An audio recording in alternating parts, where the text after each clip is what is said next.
2020 is like, in the way. You're green. I like it. Oh, you look at you. Oh shit. Should I do that? What are you doing? How'd you do that? Nah, it's the lighting in this room. Oh, I gotta get some lighting in this room.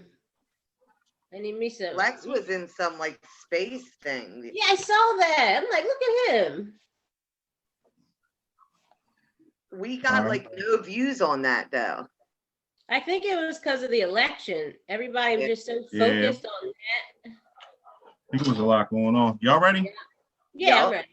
I'll protect you from the hooded door. Keep the vampires from your door. When the chips are down, I'll be around with my undying, death-defying love for you. Envy will hurt itself. Let yourself be beautiful. Yo, remember back when MCs used to fiend for the mic? Nowadays, all these dudes just believe in that hype. You gullible fucks, they create a life when they write. Hang around a couple thugs, probably naming they price. Getting rich off of bullshit gimmicks, and they ain't living, they fibbing. Lying on wax, these dudes is whack. Acting out they red, Jimmy Conway, get them out of here. Sipping beer, thinking how these niggas are trip. Welcome everybody to our podcast. This is Phoenixville to Phoenix. I'm your host, Ricky Fitz. On my left, or on my left to me, it's Monnie Love. And on the bottom of my screen, back again. You know what I'm saying? We missed you. It hasn't been the same without you, but you know, we tried. You know what I'm saying? I think it hurt our view. I think it hurt our views that Bombshell Kel was absent. But I'll tell you one thing, them views is about to bump back up, key, because we got her back, son. Yeah. How you feeling, Kel? Yo, I feel so good. I feel so good. It's been a long, like 3-4 weeks. So this is the best I've felt since the beginning of last month. Definitely. You mind get into what happened? Just because people were asking me, and I just said, she's gonna let y'all know when she gets back. I wanted to kind of tell everybody. So I'll try to make it short. I noticed something was going on back like in the beginning of summer. I actually woke up in the middle of the night and I violently got sick in the bathroom. Mm-hmm. Like it came out like fucking Exorcist. It was crazy. Projectile. Yeah. And I'm like, yo, like I knew something was wrong. So at that point, I don't know if you remember this, I had cut out red meat because I remember were doing the same thing around that time. Mm-hmm. I cut out red meat. I didn't drink alcohol and it did suppress it. Because I got through the rest of the summer, still eating, I have a slice of pizza or wings here and there, and it didn't nothing bothered me. But in October, it started happening again. I was having what they call gallbladder attacks, and the pain is excruciating. It's like I don't even know how to describe it. It kind of feels like somebody's inside of you, just squeezing everything. As hard as they can and dry heaving, all this shit. So I told myself, I'm like, if it happens again, I'm going to the emergency room. I went, I did all that. They did an ultrasound and they found gallstones. Long story short, I ended up meeting with a surgeon. She took a broader look at what was going on and she seen 12 centimeter gallstones, which are, apparently really big. Yeah. And once they opened me up, when I was in surgery, when I woke up, she said she found a ton more and they were all really big. So I got them removed, obviously. And of course, everyone's 3 to 5 days, you're good. You can go back to work. We should know better. That wasn't going to happen. I started healing inside, my incisions and everything. And then I'm looking in the mirror and my eyes are yellow, they match my fucking hair. Excuse my language. But they match my hair. So I'm like, okay, this is not healing. There's something wrong here. My skin. That don't sound good at all. I'm itching. Everything's yellow. So I called and they were really concerned. My surgeon called me Monday morning. She's like, go get some lab work done. She got the lab work the next morning and she called me and she was like, look, we cleared radiology for you to go ahead and get this HIDA scan. And she's like, just get out there as soon as possible. And before I could even finish that, getting a HIDA scan, which is them just injecting you with something so that when they put you under that machine, they could see if you pass the gallstone on your own or what's traveling throughout your body. And before I could get through that, she came in there and she's like, we want you to stay. So apparently, like, my bilirubin, all these levels were like sky high, and it scared them. And I ended up being in the hospital for 3 days. I got blood work around the clock, it seemed like every couple hours they're asking me for blood.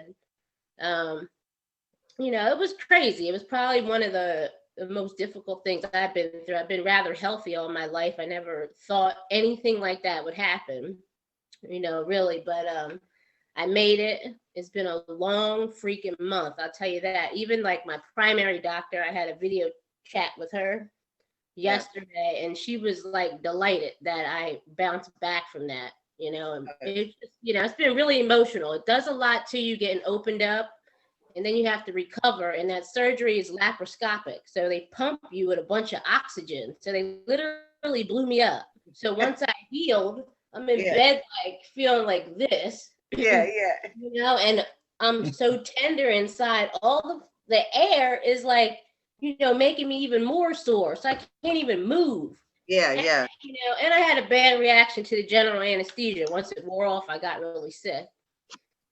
We didn't have any of that back in the day, so I wasn't prepared. I didn't know what that was like to come down from that. It was brutal. But I'm here now. I feel good. You know, I'm 15 pounds lighter. So that's right.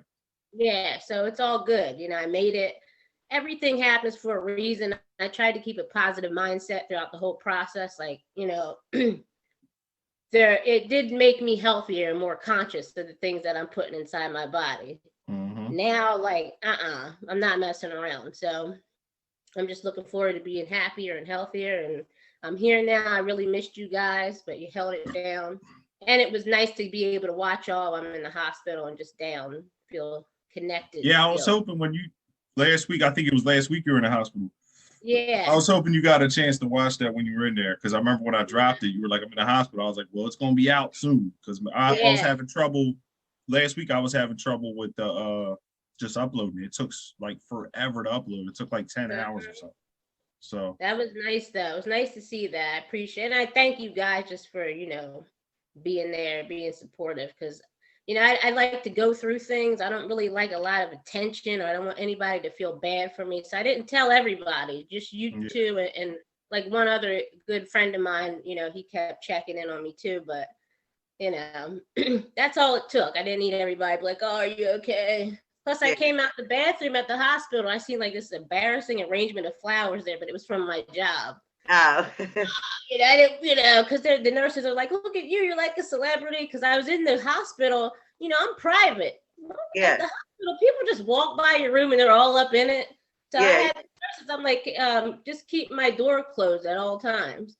So I was kind of in there like VIP status. I didn't want nobody looking at me. It was so bad that when my door was open, people were like peeking their head in and shit. It was crazy. Like what's going on in here? Yeah, absolutely nothing. I was in there just watching the election and TLC. And TLC. Yeah, then you have like, oh, and I watched The Godfather. I told you that, Monica, and the music's all like. That shit's hard. That started bugging me out after about an hour. I'm like, nah, I gotta turn this off. Can't take it. That's crazy. Yeah. That's what's up, man. We're happy that you're back. To really get started, because we just kind of started it, and then you kind of had to, you know, take a few weeks off. But now, you know, we're gonna try to get back in the swing of things and turn this into one of the best podcasts on the planet. Yes, we are back. I could sell this thing, maybe not. I don't know. Who knows? I mean, who knows how it goes. Good. But we're good. Monica, how you feeling this week? Feelings check. You going around? I'm doing all right. A little frustrated today, but nothing. Time won't. Frustrated with the fridge. Good old fridge. Ain't nothing like refrigerator issues, though. Remember this happened to me. Remember the song back in the day? We're gonna raid that refrigerator. Yeah. Raider. Mr. Bretzius. I was killing it. Yeah. So mind you, I was out most of the day, right? Mr. Bretzius. From school, she goes to the fridge first thing. She gets home, she gets a bottle of water. She goes, Mom, the fridge is full of water. I said, what? I go in and there's just puddles of water everywhere. I'm like, but not outside the fridge, inside the fridge. So I'm looking and I don't know what it is. I opened the freezer. There was like some what do you want to call that? Condensation in there, but everything was really cold still. So I guess I'm gonna have to service person's gonna come out tomorrow and see if they think it's a thermostat. See if we can get that replaced, or I might need a new fridge, but not the most ideal situation, but it is what it is. Right. Yeah. Getting through it. Absolutely. Definitely. That's Landlord's gonna give My you a daughter whole said I wasn't going to tell you because I thought that you think that I did it. I said you didn't. She reminds me of me when I was little. leave the door open on the fridge. Yeah, just draw. Yeah, drawing like crazy. You guys did a lot of similar things, Kelly. I know. With Alana, yeah. Yeah. That's my little twin flame right there. Yeah. Definitely. Yeah. My week's been good, I guess. Thanks for asking, Yeah, how you guys. I doing? appreciate Yeah, that. I'm like, yeah, how you doing, Core? Yeah. It's good, and I'll say why it's good. The hairline is back. We're back in business here. Point, you look like 2001, Core. You know what I mean? We're back. Look I like think I'm it looks 22 pretty good. again. I'm getting ready to spray some shit on my hairline just for the hell of it. That motherfucker's sharp. Thanks for telling the world that I Beijing. I said I'm gonna spray Beijing the John on my hairline so it looks like yours. But I've been looking for a barber for like 2 years, so I'm gonna shout out my homegirl Chelsea, man, at Quick's Barbershop, Gilbert, Pennsylvania. Yeah, I mean Gilbert, PA. Gilbert, PA. Or Gilbert, Gilbert, Arizona, AZ. My fault. Santan Village Mall. Bang, go check them out. I think it's Suite 119, but just Google it. Quick's Barbershop. Chelsea hooked me up. Number. That's my daughter right there, 119. Chelsea hooked me up, so you know what I mean. Go see Chelsea. She's nice with it. Sharp. The fade is nice. It's in there. Killed the game. You know what I mean? She was making fun of my last cut, so I already knew she was about to go in on it. You know what I'm saying? Because don't make fun of my last cut and then fuck my shit up. Yo, I will say this though. I get anxiety when it comes to get my hair cut because that's a major, like I'd rather go without a haircut than have a messed up fresh cut. Like there's nothing like a messed up fresh cut. So for me, I don't know, I felt relieved because halfway through the cut, I looked in the mirror and I try not to do that, but she like rolled me around so I'm like right in front of the mirror. So I had to look. I said, let me take a look. And that John looked crazy. I was like, she about to fuck this. So I was nervous. Good feeling. I was nervous until the end, and then she put it all together. You know what I mean? Did the whole everything. She put it in there. So shout out to Chelsea, man. Really good though. Yeah, Chelsea's Chelsea's on everybody in a minute. Chelsea's motherfucking she's nice at Quick's Barbershop. Chelsea. Nice atmosphere, nice music. They was playing hip hop. They had like Bone Thugs on and stuff. It was a dope little vibe. I liked it. So shout out to them. What's up with the election, man? We got a winner. We didn't have a winner by the time it came out like I thought we would. I thought we'd have one by Thursday. It probably took till Sunday or something. Yeah. I don't even know when did it come out? I guess Saturday, Sunday, something like that. Friday? Friday. Saturday afternoon. I think it was during the weekend. But remember we had talked about this story, I think on previous podcasts. We were saying that I remember I had said that I thought it would take a lot longer than normal. Just because the whole process of voting is different. And you were absolutely right, because I still thought that it would be, I think some states weren't allowed to count early. Some are. I think Florida's allowed to. I don't know which other ones were, but I know Florida was one of them. They're allowed to count mail-in votes, you know what I mean, or whatever early. They're allowed to count them prior to the election. Yeah, so, I know that each state has its own laws regarding how they handle voting and counting and stuff like that. PA was real controversial. I mean, Trump's making it controversial, I think, because he lost, but none in the same. I mean, he might have a valid point, who knows? But he knew that a lot of those mail-in ballots weren't going to be to his benefit. Yeah. You know, for some reason, I don't know how he knew that, but he had some type of projection prior to that, which was they knew. I think it's safe to say a majority of Democrats did mail-in votes. Yeah, he was telling his people not to do it that way. So, I mean, what is he wanted them to come out and vote or whatever. Yeah, and that's what they did. Listen, it was tight until those last. That bothers me. in several states, and this did bother me. There was John wait. Murdoch's calling me. Hold on, Monica. Doc. Yo, we live on the podcast. Say what's up. You.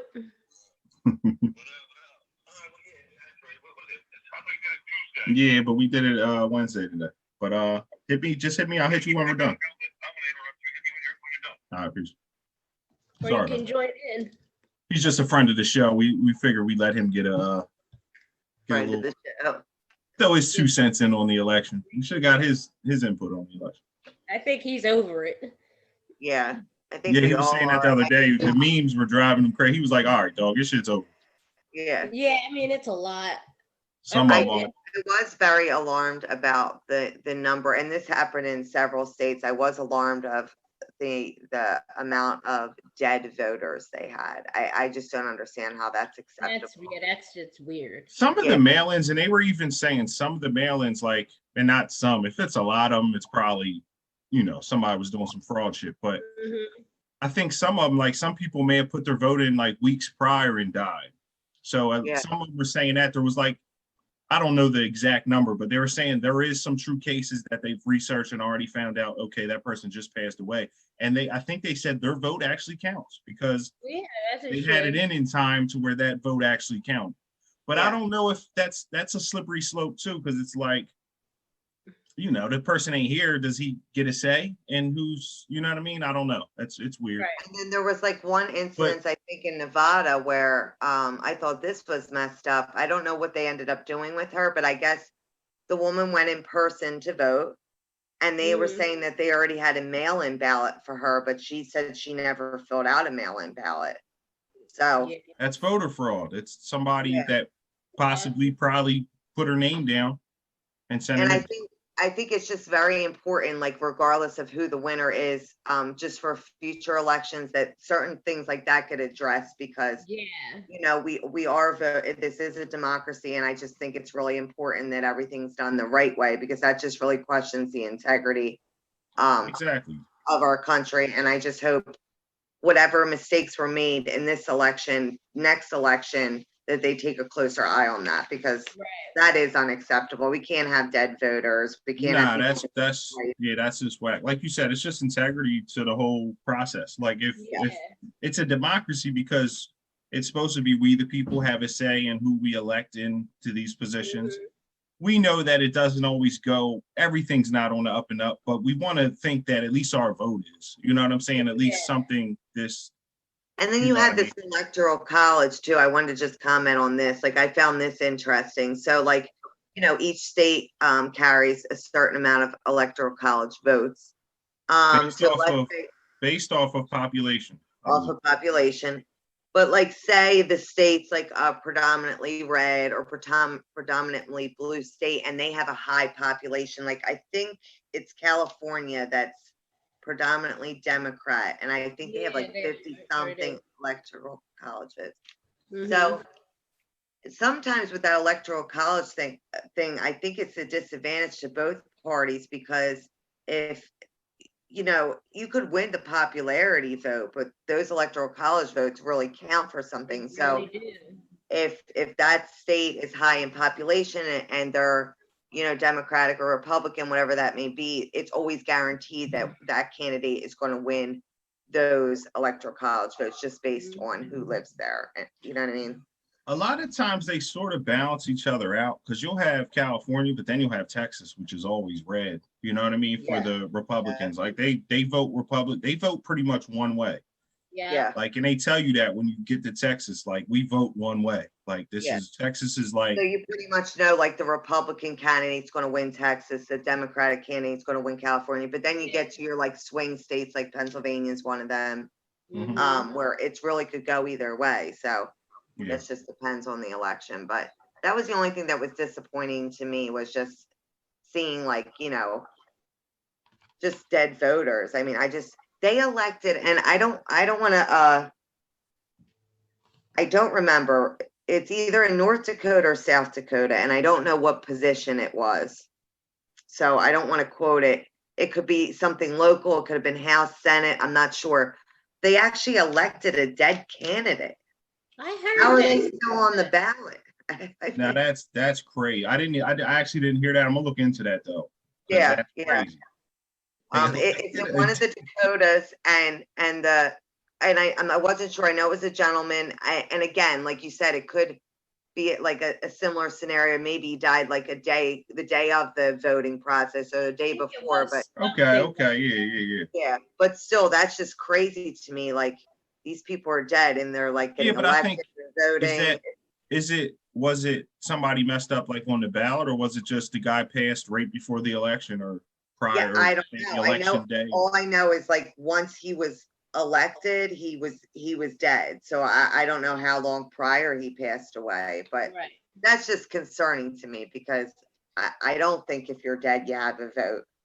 That's just Yeah. me personally. I just don't think that's. Yeah, I mean, I don't know. I mean, I guess I don't know how I feel about that. If the person voted and they died like 2 weeks later, I guess, their vote to me, it counts. It should Yeah. count, right? And then Alive it's and like, well, and they put their vote in before, And who- I and could who see, knows? and this is probably the first time we've really looked at this, only Yeah. because the only mail-in ballots that we have are like for the military that's away that can't vote, or like say that you were going to Arizona Right. election week, you can do an absentee ballot. So Yeah, we don't get these enormous amounts of mail-in votes normally.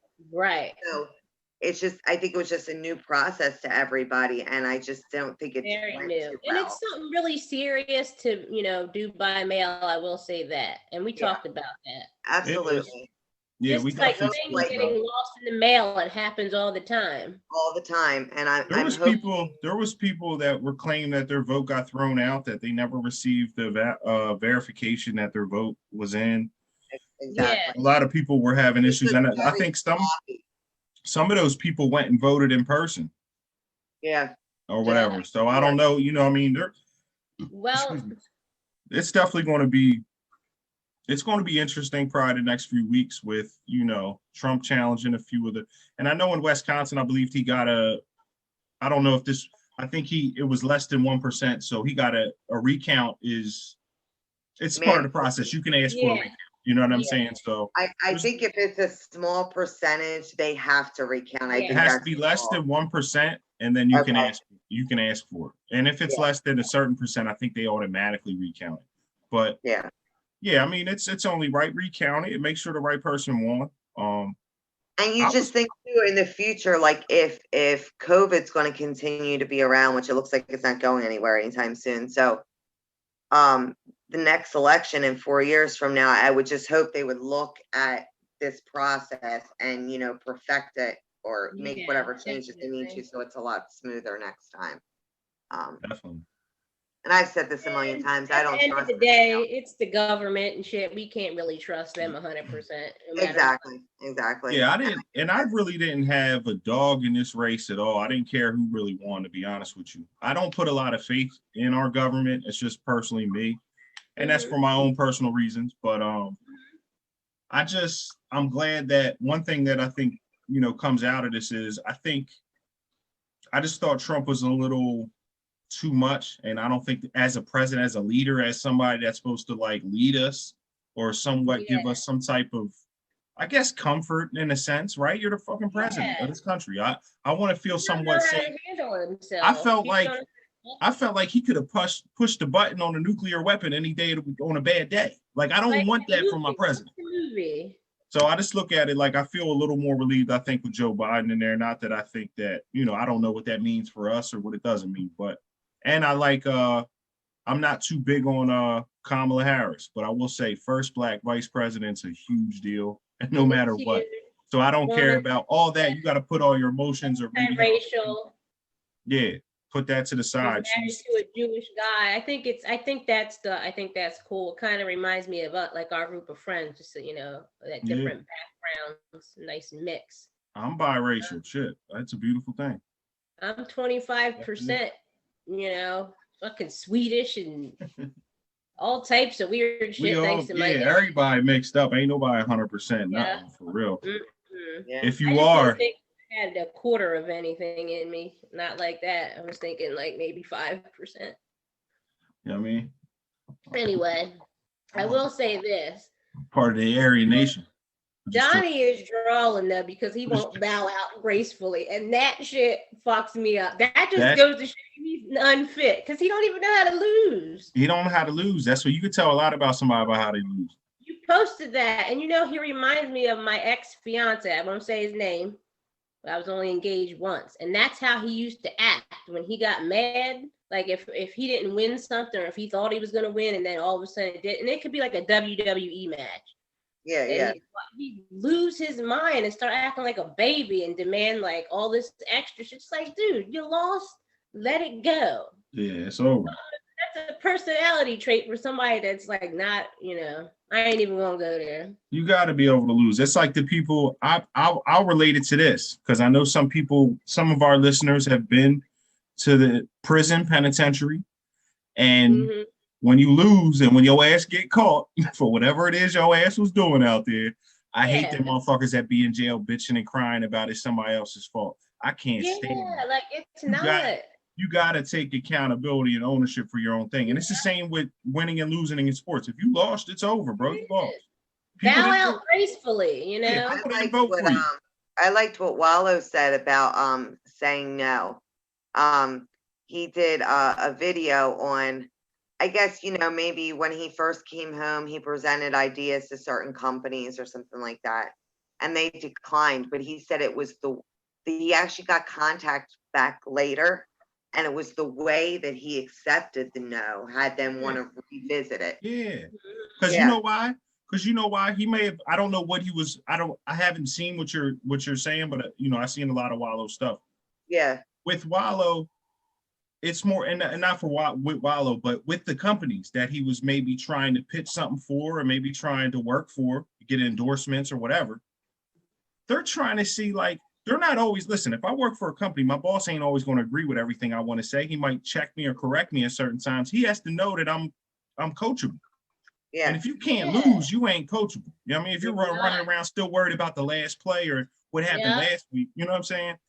It's not a good look. It's like in sports, just like, you know what I mean? You see the Eagles, they struggling. Like, it's a lot of shit. Like, you got to be able to lose gracefully, go back, examine why you lost, and be humble enough and to own it. You know what I mean? You got to own the loss in order to learn from it and to grow from it. And they always say too, like, failure is part of success. So it's how almost you grow.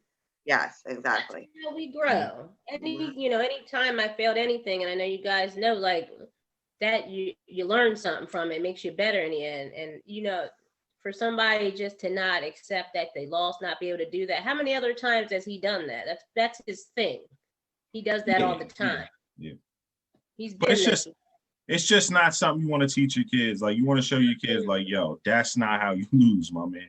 Like, you get up, you lose, you get up, you go shake their hand, with sports and all that, how they go shake hands. It's one of the best things with sports because it makes you do it. I don't care if you're crying while you're shaking their hand. Go ahead and cry and go get up there and shake people's hand. You congratulate them because they beat you. Like, it's, you know what I mean? And the way my mind works is, like, if I failed at something, the next time I'm going to go so much harder. Yeah. The one thing, come back on your shit, like, ready. The one thing I didn't like about the Lomachenko fight, Lomachenko never shook his hand after the fight. He got out the ring and left the ring immediately. Didn't shake the guy's hand. And I always think that, to me, he did it. Yeah.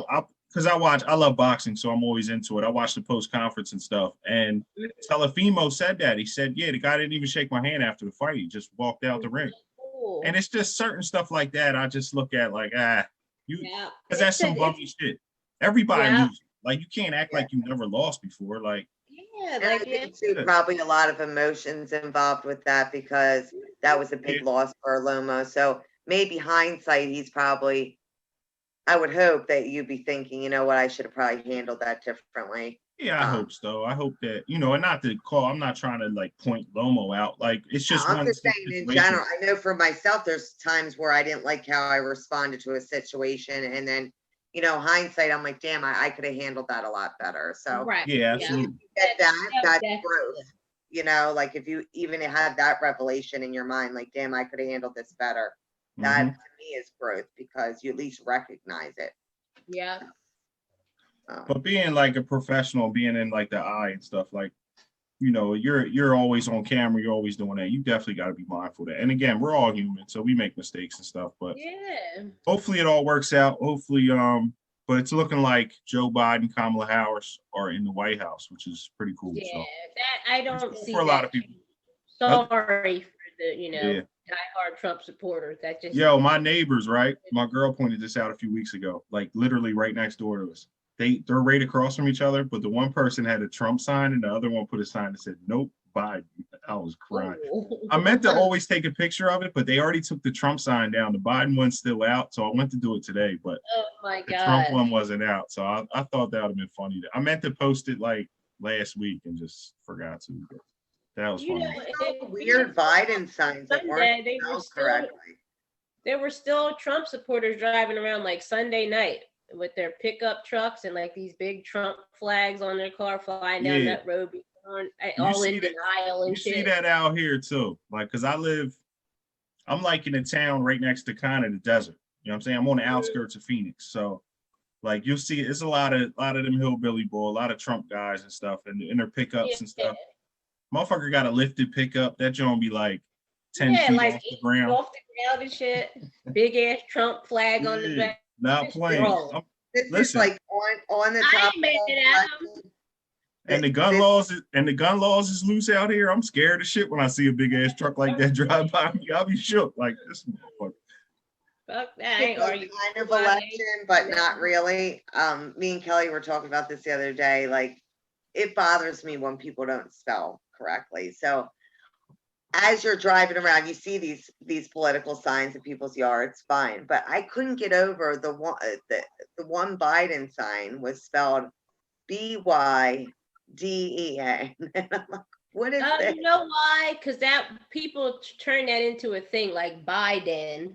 Oh, okay. All right. I didn't understand. Well, I thought they just didn't know how to spell whoever was making the signs. I'm like, this is not. That would have been terrible. Yeah. Okay. I got it now. You know, you're not liking Trump, Biden, or some shit. Oh, okay. All right. I get it now. Like that.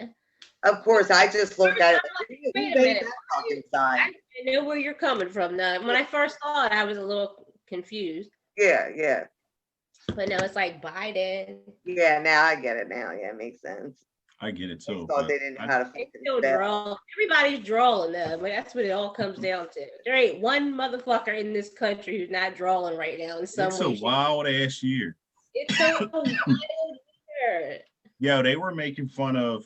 Is his name Vaughn Jones? Hold on, I'm gonna look this up real quick. Is it Vaughn or Van? Is it Van? It's Van Jones. Van Jones, right? That's his name, the black dude. I think so. I think yeah, the black guy was on. He was on CNN. But yeah, Van. He gave like a little speech when Biden won, and he started crying. He was like, "I'm proud to be a father today," and it was extra. Yeah, he was so emotional. Van Jones was drawing.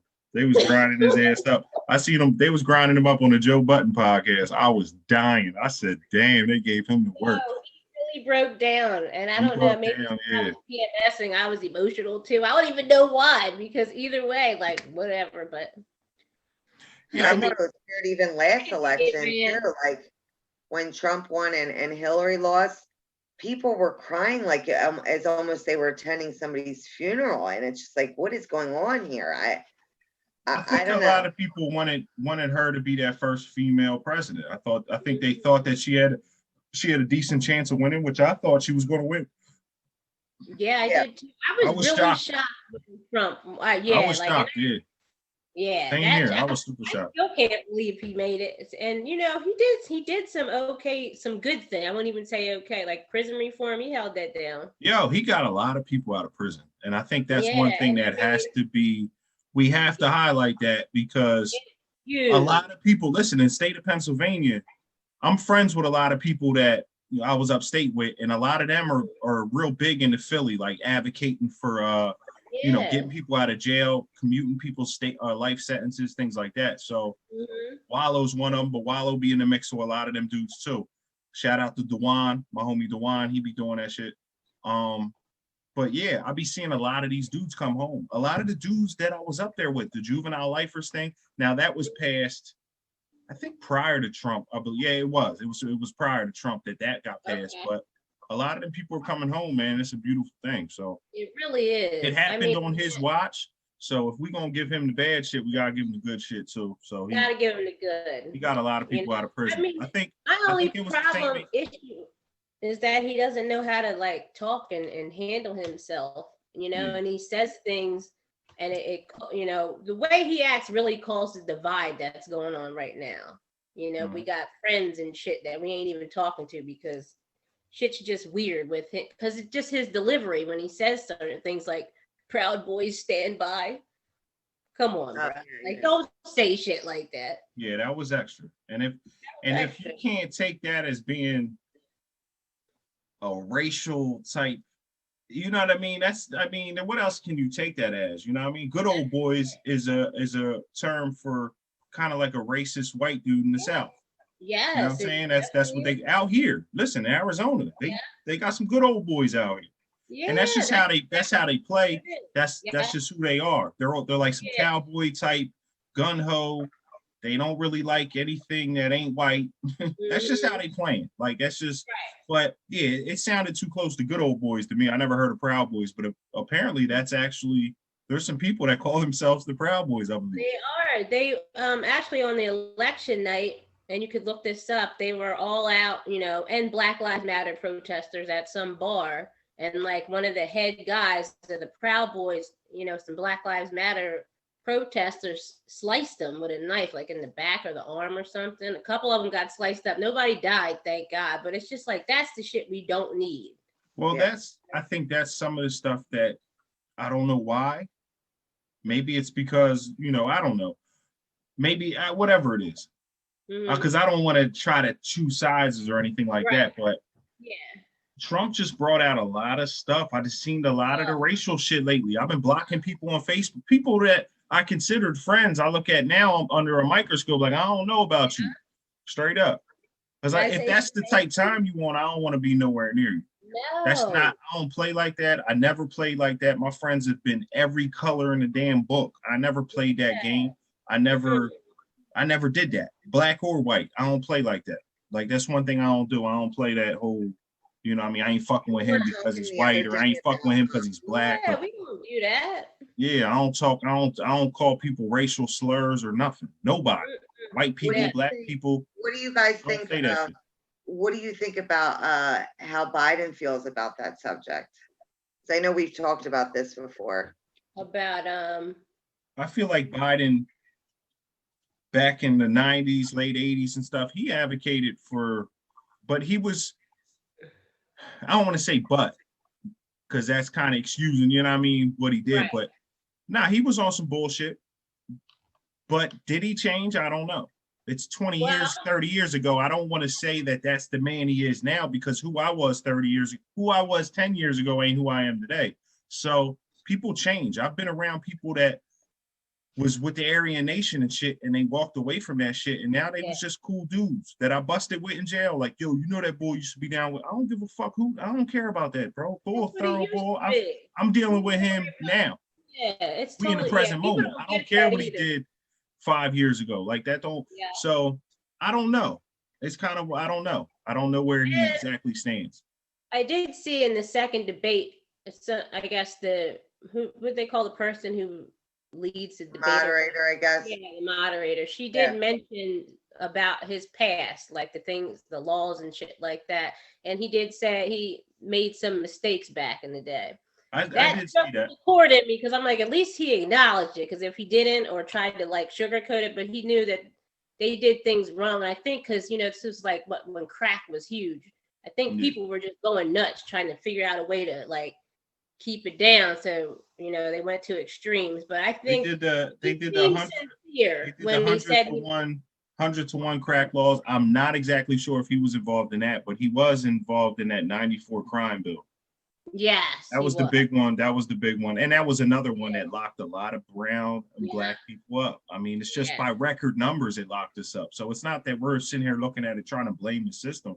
But it's like the result, in hindsight, looking back, that shit fucked a lot of households up, a lot of communities, a lot of people's dads that probably shouldn't have did all that time in jail was away. Couldn't watch his kids grow up. You know what I'm saying? And not to say that a lot of people that aren't embodied in crime stay in that, but I know a lot of people that got away from it too. I know a lot of people that went to jail and said, I ain't never coming back, and they never went back. So, you know what I'm saying? I think some of those sentences were outrageous. They know they were outrageous. And, you know, hopefully, and to touch on kind of the criminal element of it or whatever and locking people up, Oregon just decriminalized all drugs. Big deal. They were one of the first states to legalize marijuana to begin with. You know what I'm saying? But now they decriminalize. So it doesn't mean that you can go up there and start slinging coke and dope. Like, that's not what that means. You're going to jail.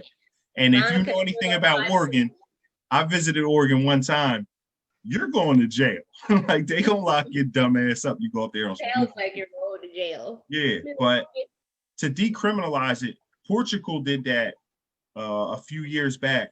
I don't know exactly what year. I can look it up though right now. But Portugal did it.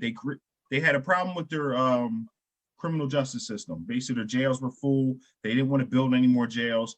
So what they did was, if you got caught with a petty drug crime, they may implement a fine or like some rehab if it looks like you really need it. And what they did was they took all the money that they were locking people up with, and they were putting it towards helping them and sending it towards recovery. So it's not just, it's kind of like twofold. It's like, we're not going to lock you up for just getting high, having a problem.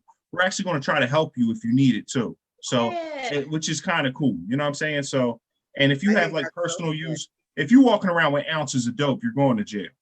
But if you have, you know, personal use, if you're just getting high, I think that's a beautiful thing, man. We got to decriminalize, because a lot of these people aren't criminals. Yeah. You know what I'm saying? There's somebody that has an issue and they might get pulled over and have a little something on them. Like, it doesn't mean that I'm not saying they're right, but come on. Like, we have to take mercy and understand who's out here terrorizing the community and who's just let's get it right. You know, trying to get through the day sometimes. Rehabilitation, then what's the best way to rehabilitate an addict? And jail definitely isn't one of those options. I mean, at some point they used to try to rehabilitate. Then they got away from it. Then they tried to kind of implement something, I know, in the state system recently with the TC programs and all that. But even with that, I mean, I don't know. I just think we need to do better treating our criminals, treating our homeless. Absolutely. I mean, when you see these homeless, like, there's no reason why Kensington should still look like that years later. After this has been a problem. This has been a problem. Why is this shit still like this? Like, you have to find a way to clean this shit up. Yeah. And that's what it comes down to for me, besides everything that's going on right now. Like, why is shit like that still going on? Why is Kensington still? And why is it just in the poor communities? It's poor. It's not just black and white all the time. I mean, Kensington's Spanish, white, you get it right outside of Kensington, Port Richmond. Nothing. It's white sections too, but it's just these inner cities, it's poor. Like, wherever you got a big. The crazy part is there's people coming from all over to go there. And I guess it's just bothersome to me. Like, I'm not saying, lock everybody up and send them to jail, but like, kind of like similar to like what Oregon's doing. Okay, well, you're out here, you have this shit on you, we're going to put you into a treatment facility. I mean, the way it looks down there is just, I don't even understand how that's even happening. That's disgusting. If we were, let's go back some time, right? If you were blowing weed in front of a cop, it was a problem. How are they shooting dope in front of the police? I just don't understand how that's okay. And it's sad because our kids have to see this. Yeah, you know, there's just kids going to the store and all that stuff. And there's kids that live on Allegheny Avenue right there. You know people that live right there. Like, it's not like, come on, man. This is, people got to live there. People got to raise families there. And it's almost like they're not getting help from the people that's supposed to clean some of this shit up. Because some of the people, they can't come out and kick the drug dealers and the junkies off the block. They don't want that type. You don't want that type smoke when you're just going to work every day or just trying to feed your family. Like, you just trying to get through that. You already know that's a whole nother issue. That could get me shot in the head or anything. Like, we know in the hood, like, shit can go left. But the cops, that's why it's almost like when people saying, oh, fuck 12, and they get all mad, I kind of understand where you're coming from, because it's like y'all ain't trying to really clean up these communities, man. You're not. They ain't trying hard enough at Chicago, all. I think in one weekend in Chicago, 102 people got shot. Come on, man. Like, what are y'all doing?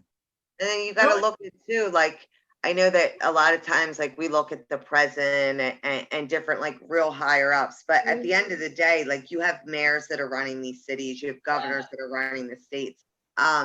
So with that being said, you know, they're the ones that are in immediate control of these things. And also just to talk about voting, like, okay, well, yeah, it's the presidential election that just passed, but also keep in mind, it's very important who you're electing to be in charge of these immediate cities, because legislatures and stuff like absolutely. Your congressmen, your state representatives, all might them be are they're all elected officials. important. Yeah. And And your I state, think like the mayor right now in Philadelphia, I'll say it. How is he getting reelected? Look at the city that Philly's in. Like, look at the condition that it's in right now. Why is he being reelected? I don't understand it. Because they don't care about Kensington and the Badlands and North Philly. They don't give a fuck. Yeah. They'll go out there. At the end of the day, they don't care. Grays Ferry, Southwest Philly, they don't care about this shit. Yeah.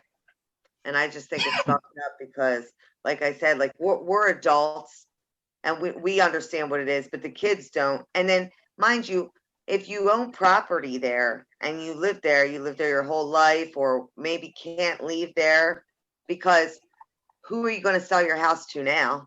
Right? For you to move. And it's just fucked up, because I just don't feel like you should have to walk out your front door and see that. You know, and it's just bothersome. Like, I know somebody that there was somebody using the bathroom in front of this person's house, okay? And they asked them to not do that. And the person getting high was saying, like, I got AIDS and I'm going to stick you with a needle. What? Like, if you don't back up, like, no, y'all ain't going to be fucking shitting on my street. Fuck that. Like, that type of shit make me end up in jail, because there's no way I can. There's not, that shit ain't happening. That's just not happening, bro. That is too much. But again, we didn't come from, I didn't grow up down there. You know what I mean? I lived in Philly for a few years of my life, but I didn't have to grow up down there. I didn't have to get totally accustomed to that type of lifestyle. And again, I was part of the problem for a lot. I was one of them dudes walking around getting high just in the way. You know what I'm saying? So I understand that, and I look at it like they should have probably locked my goofy ass up too when I was running around there looking stupid. You know what I'm saying? Like, it's just not a good look, man. Some of these parks, kids can't go play at these parks. They sell drugs and do all this goofy shit. And not for nothing. I mean, this is probably going to sound like a harsh statement, but I don't give a shit. When they had this encampment by the railroad tracks, right? But I guess Amtrak or whoever it is wants to reopen it. I feel like they should have just left them there. They were out of sight. They weren't bothering people. They told them they had to move, and then they're all over the place now. And it's just been real, as far as like visually watching it and having to see it all the time, it's become so much worse. Back there, they weren't really seen like that. Right. You know what I mean? So not saying they were obviously harming themselves, but children didn't have to witness it. You knew kind of like, if I don't want to see this, I'm just not going to go in this area. Yeah, it was more off the streets. It wasn't like, now it's just in your face. They're literally just lined up on the street. They're sleeping on the street, everything. Like and it's going farther and farther up. Like, we're already past the letters, we're up to the numbers. And it's like, damn, like they're just keep going up. And I know it ain't the bulls that are hustling, because they don't even want you to get high out there. So it's like these other people, they're just out there chilling half the time. I don't know. It's crazy. Yeah, it's wild. It's worse than I think I've ever seen it. I never thought it would. We talked about it when Derek was on.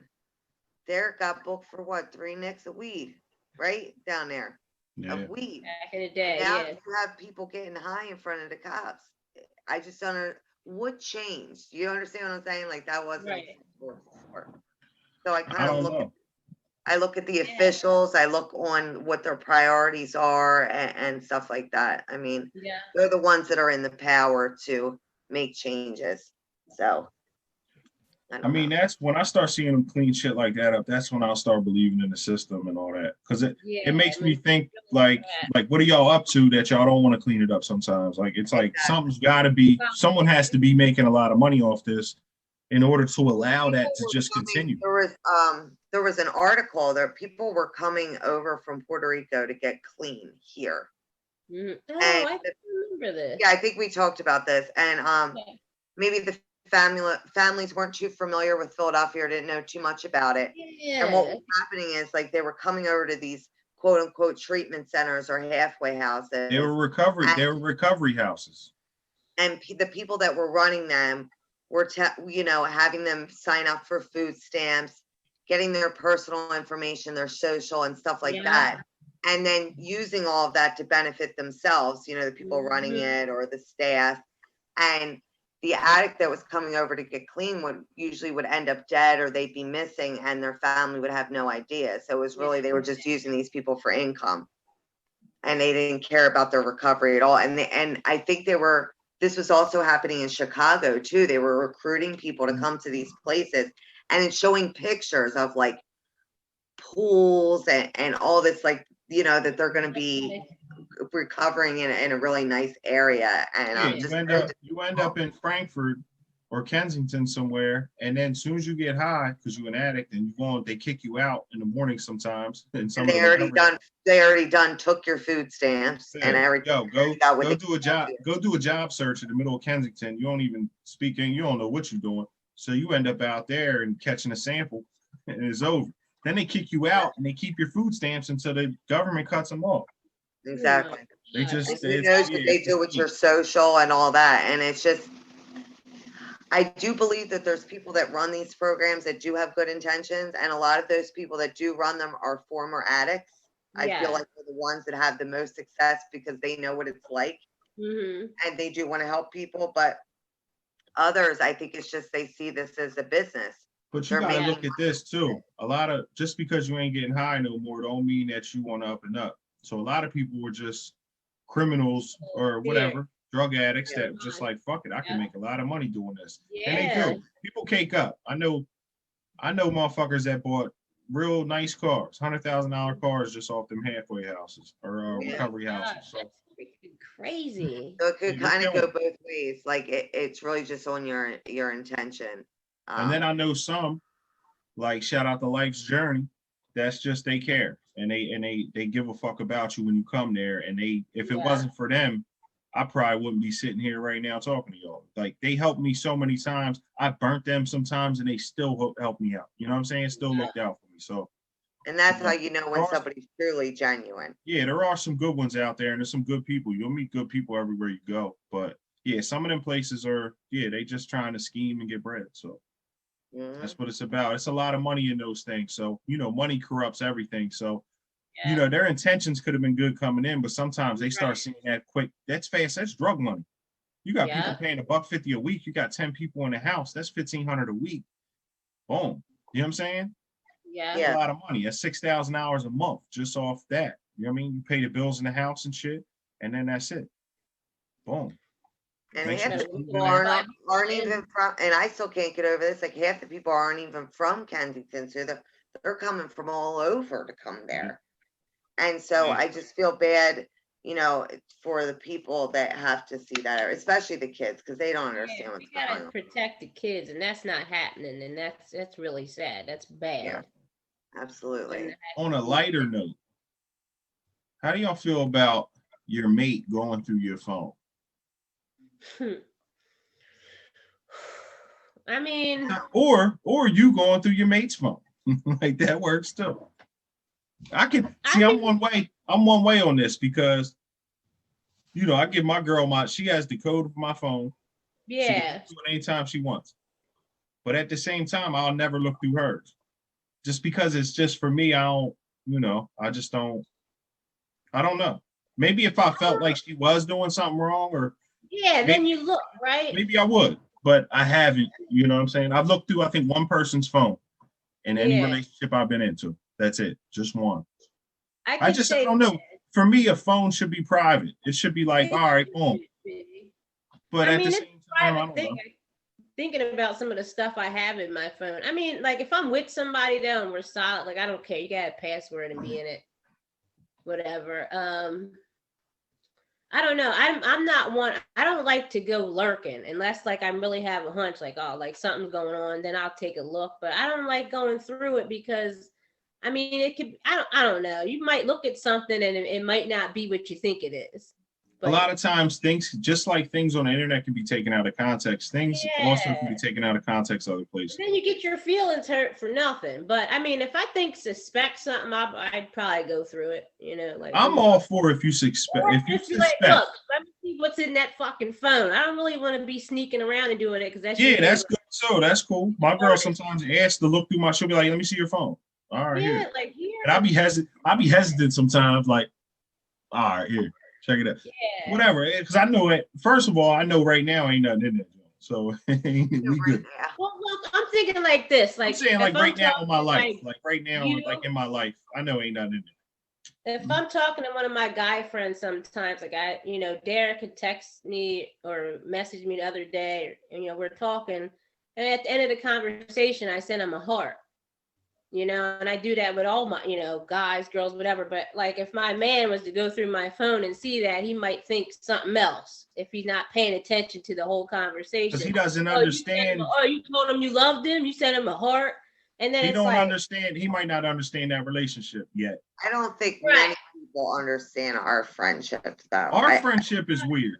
I know I had to explain probably the last 10 years of my life. I had to explain to females that I was dealing with what this was, and that they had to be okay with this because that's it. If you ain't, then that you just gonna be mad like at me or something. Because it's important to me. Like it's just therapy talking to y'all. That's what it is. I don't go to a therapist. I've been to therapy for a lot in life, but this is my therapy. You know what I mean? Not just the podcast, but we would have these conversations off air. So, and we still do. We still have them off air. So I look at you guys as family. So if they can't accept my family, then that's it. I mean, I think just people don't have what we have as far as the length of friendship, and then also being able to have a guy and girl friendship that is not on that type of level. That's never been on that type level, and and that's a lot of people don't understand that. They don't. It's rare though. Because it's rare. It's very rare. It's very rare. Yeah, exactly. And I get it, and I try to explain it. When I am like getting serious with somebody, or if even when I'm just meeting somebody, just so they know, like, or if they looking on my, I went on a date last year, and the guy asked me who Corey was. And I'm like, oh, yes, my brother. And it turns out he knew your older brother, blah, blah, blah, so everything was cool. And I explained the situation to him. Luckily for me, he has the same like dynamic with his friends. There's some females, there's some males. So he got it like that. And it wasn't, but I do. Like what? They don't get it. Yeah. And some of the guys couldn't really, like, they act like they were okay, but they really weren't. And they showed your true colors once, they seen certain things and they get mad later. And I'm like, well, this is what it is. If you don't like it, then, you got to roll.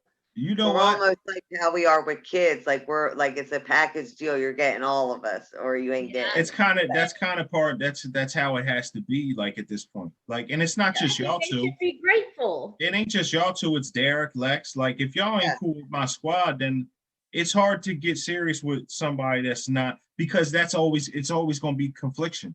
You know what I'm saying? Yeah. We're never going to get along. Like it's never going to work. And if you see a group of friends, we got over 20 years in, almost 30, you know what I mean? Like, just, I think there's a certain level of respect you should have for that and just appreciate it.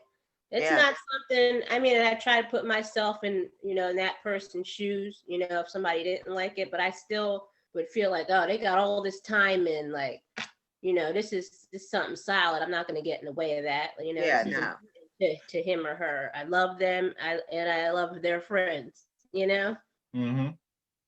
Absolutely. I know I strayed a little bit, like when we were talking about our friendship and stuff, but I wanted to go back to the phone. There's never been a time where I had, like that gut feeling or that intuition, and I've been wrong. So if I felt something and I've looked and I chose to look for it, it's there. It's Yeah, there, but and that works. That That shit works. hurts. And I know what you're talking about, and that works. But do you look through it when you don't have the intuition? Do you ever just the phone sitting on the kid's coffee table, he sleep like, oh, let me see what this nigga's doing. No, I feel like That's when it feels more like a violation. Because if you Yeah, suspecting I something, honestly haven't done that, and I'm proud to say if you're that. suspecting something, look. If I suspect something, I'm looking. I'm probably gonna pick her phone up and try to figure out the code or For ask peace of her on some mind. nonchalance. I know her code. She gives it to me, but I just don't look, so I don't know it. I don't memorize it because I don't know Right. it. At the I same feel time, like if I once suspected you something, have that, I would definitely look. Yeah. But I'm not just going in the phone like on some every night shit, like, oh, what have you got going on? And that's just drawing. It's strong, but a lot of people do it. and I I mean, think I get it. I say that's my own opinion. I don't think it's necessary. I think it depends Right. on Like too. my Like, mom would say, you're just hunting up some shit. You're looking. If you look for negativity, you'll find it somewhere. yeah, Don't find it. My grandma used to say that, and it's got to be an older black thing, like an older saying. You know, they had a lot of sayings back in the day. I used to hear if you look for dirt, you're gonna get dirt. So You're gonna that get was it. You gotta find it. Yeah. It's like if you're looking for trouble, you always gonna find the shit. absolutely. Like if I go out all drunk looking for trouble, I'm gonna find that shit real soon. I might get my ass kicked and the It cops depends called on on me. like on the state of the relationship too. Like maybe not so much with cheating, but if there was another factor that made you lose some trust in an individual, but you chose to get past that. But Yeah, in the back of your mind, you still have that I'm a little, I don't trust this person fully. Yeah. I'm more inclined to go with that feeling Yeah. because I don't like to say people don't change. I think it's possible, but I would say that most, like I'm a big believer in past behavior predicts future behavior. So you usually work with a pattern, and some people do change. And I'm not saying they don't. If they want to, they will. But for the most time, you're pretty consistent depending on what it is. So if you've done it before, you're going to do it again. That's usually how I think. More than likely. And if you're with somebody and you got to go through their phone all the time, I think it's time to chalk that motherfucker up. yeah, that relationship might be close to its end. It's history, What do you say, Corey? because that's all it is. That's all you're focused on every night is when they go to sleep. Oh, I'm gonna go through their phone. What? I don't want to be in a situation like that. That's not It's not a fun situation to be in. Not even for the person. Like I only say it because it's usually women that go through phones. In my perspective, like I don't know of my friends. Like I never had conversation with my friends calling me like, "Yo, I just went through Shorty's phone," and this.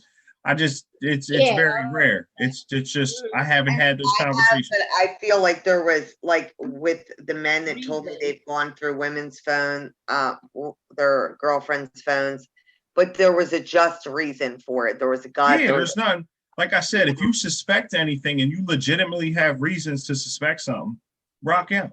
I don't see nothing wrong with that. But I feel, or the opposite end, if I've never given you a reason to not trust me, then I don't feel like that's an equal thing. But in a lot of relationships, people come in with baggage, and a lot of that baggage is distrust for the person they're sleeping with.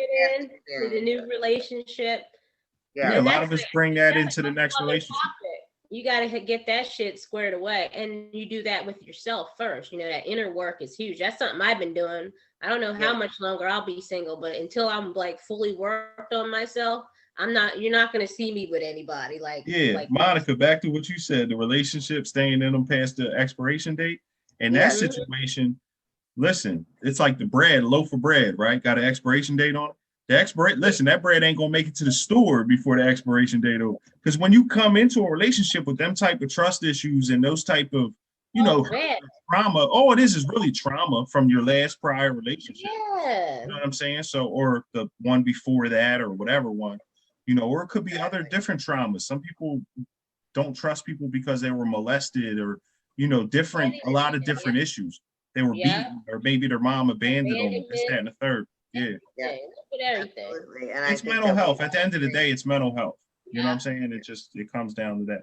And my mom always said to me too, like, everybody comes with baggage. It's what baggage are you willing to deal with? Because you're not going to find somebody that doesn't come with baggage. They always come with I'm all for it. As long as you're working on your shit too, I'm good with that.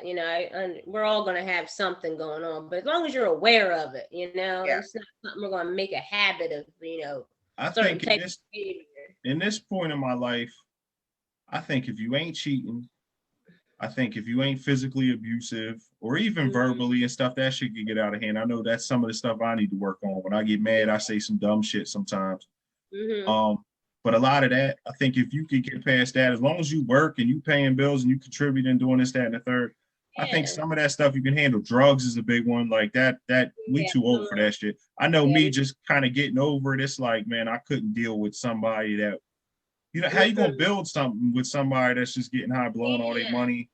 They're gonna tear you down with them. So you can't move on at all. You gotta set to the next goal, because that'll hold both of the people back. Yes. Even if the other person isn't using, it's like, okay, well, are they going to blow to rent money? Are they going to blow to mortgage money? Yeah, like those type of issues, you shouldn't have to worry about that type shit, in my eyes. Like in a healthy relationship, that's type of stuff you ain't got to worry about. And that helps you rise and grow as not only as a couple, but just as a business or anything else you may be trying to get, you know what I'm saying? Like, because as a relationship, you're a team. Yeah, you're a squad. And I really believe, obviously, that there's certain weaknesses that one of your partners may have, but then that's why it's like I never liked when people said you complete me. I'd rather say like you complement me, like we work well together. Because if I don't have that void filled in myself, then I'm not good to anybody else. I can't be using you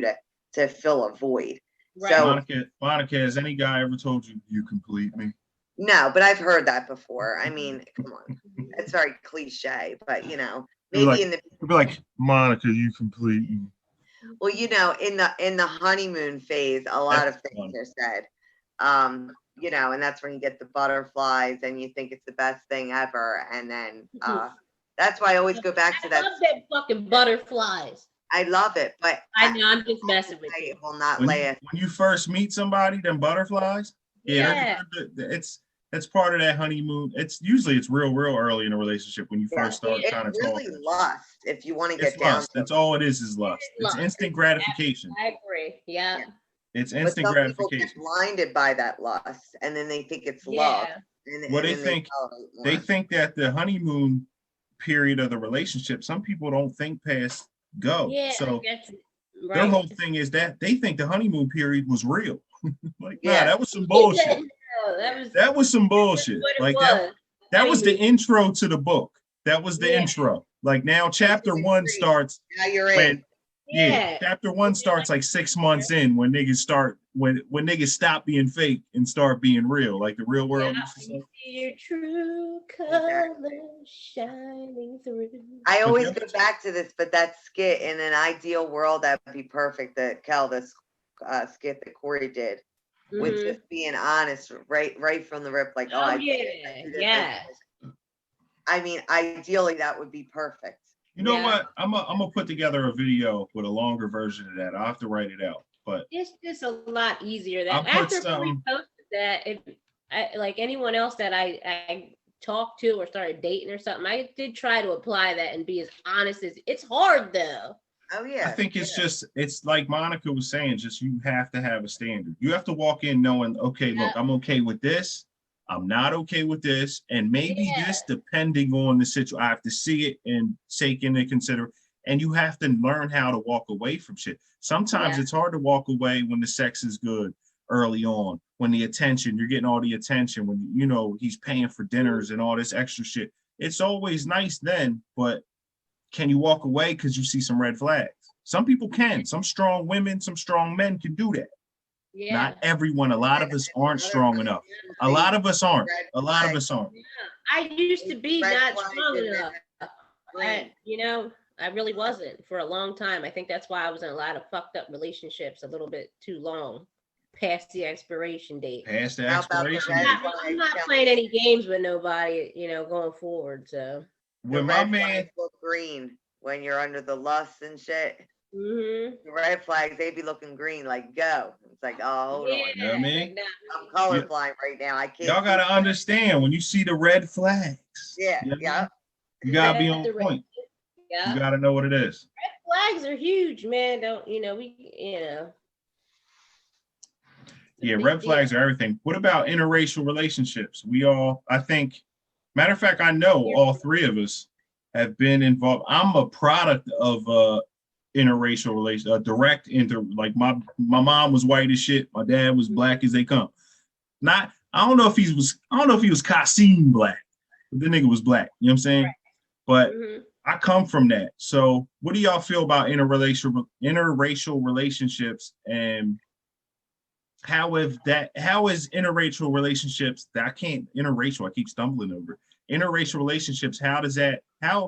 What are some of the difficulties sometimes? Because there are, like, I know dating other races, it's not always easy. You're kind of an outsider. You know what I mean? You feel like an outsider. I know I've always felt like that. There could be issues, like one of the issues I think too is family. That plays a big factor in it. I think on both sides, if you have one race dating another race, the family on this side may not be all right with it, and the family on this side might not be all right with it. So, and that's a big influence too, because people's families' opinions matter to them. And sometimes they just can't get past that. And sometimes it might not have to be an opposite race. Just even ethnicity, like, okay, if you're Irish or if you're German, they only want you dating Irish person, or if you're German, oh, you're just going to date German people. Like, it even gets down to that. And just things get difficult. I mean, it's difficult. I've experienced it, but I've also experienced very, very positive things from it too. So absolutely. Yeah. What are you? Are you reporting live? I don't know the way he like swooped in. Did you have a beer under your arm? Nah, what I did was I switched the John so it go right on the speaker, so you can't see all three of us on the live feed. And then I had to run down and grab a drink, so I didn't want to see the people see me leaving. But now they know, thanks to you guys. So now they know we left. Sorry about that. Nah, you're good. But to what you were saying, it can, like, with the families and stuff. I know I dated a Puerto Rican guy, and his mom didn't like black people, like black women especially.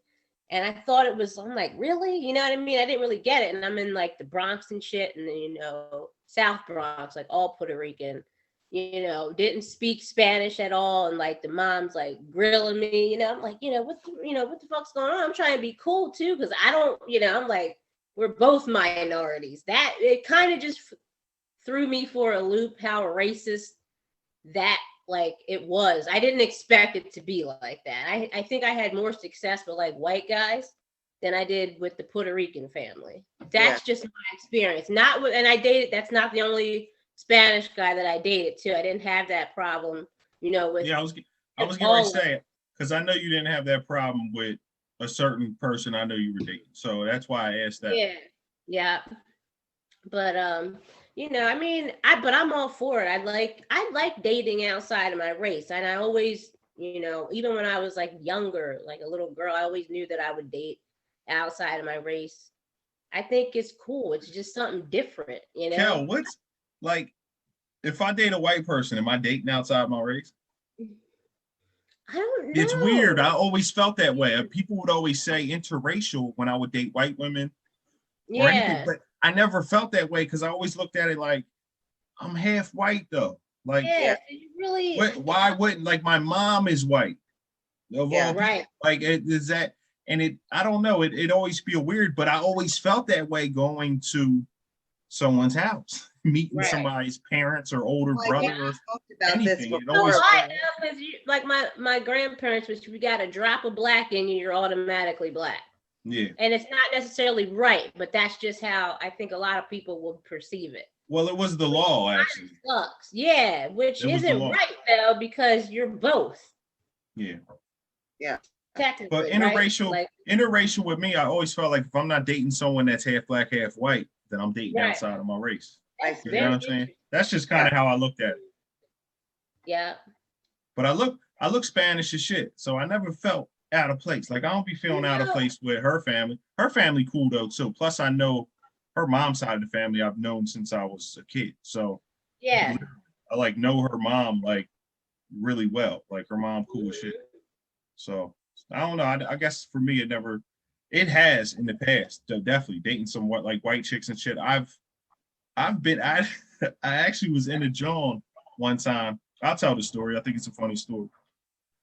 I was dating a chick and I went to meet her parents. So we're sitting down after dinner watching Pulp Fiction. It was just on TV, right? It was on HBO or something. So it had the curse words and stuff. And they said the word nigger in the movie. And the dad said, you know what?